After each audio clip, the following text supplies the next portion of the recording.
বিসমিল্লাহির রহমানির রহিম।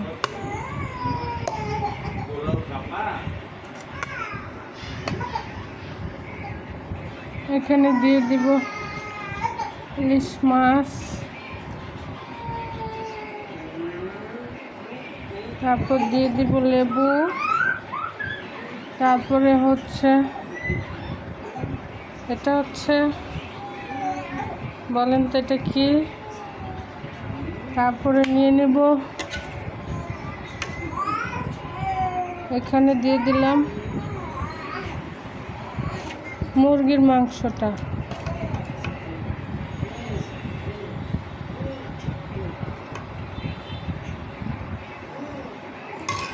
তো আজকের খাবার এখানে আছে মুরগির মাংস, লেবু, ইলিশ মাছ ভাজা, আলু ভাজা, পোলাও। তো আজকের খাবার এখানে বিসমিল্লাহ বলে শুরু করব। সবাই পাশে থাকবেন, বেশি বেশি সাপোর্ট করবেন আর আমার জন্য দোয়া করবেন। আল্লাহ হাফেজ।